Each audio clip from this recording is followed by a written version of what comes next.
We've been taught that in order to lose weight, all we need to do is cut calories, exercise more, or follow the latest influencer diet protocol. But what none of this takes into consideration is the person that we're working with. What are their life demands like? What's their sleep like? What is their diet currently like? Do they understand how to follow a diet that supports long-term weight loss? And what is their self-talk like? Do they have a lot of negative self-talk?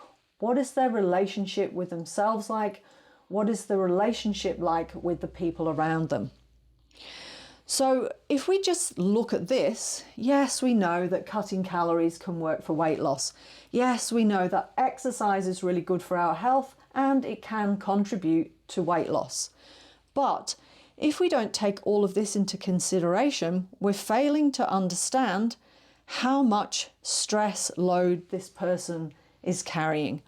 So if they have a lot of life demands, a lot of stresses, work, family, etc., this can already be filling their stress capacity to the point where they're experiencing quite a lot of stress and overwhelm.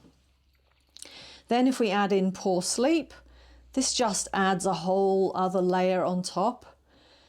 Poor diet, another layer. And then the relationship we have with ourselves. This can place a huge amount of stress into our system. The way that we speak to ourselves matters. And so this person's already really filled up a lot of their stress capacity, what they can manage on a day-to-day basis. And then we add in cutting calories. That adds another layer because it can actually place quite a lot of stress in the system. We add in extra exercise. And if this is poorly planned exercise, even more stress into the system. And then maybe we've jumped on to some special influencer diet, which just adds a whole nother layer of icing on the cake. And as we can see, our capacity to deal with the stress of life on top of this diet is overflowing. And this is when we often fall off the dieting wagon. And what happens then? Our negative self-talk goes through the roof. We feel like a failure. We feel like we've personally failed and there's something wrong with us.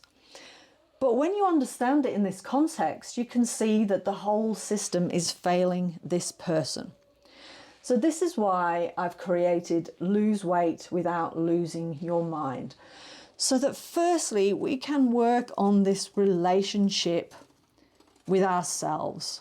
And from here, we can look at ways that we can work on the capacity to hold everything that we need to in our lives before we begin dieting.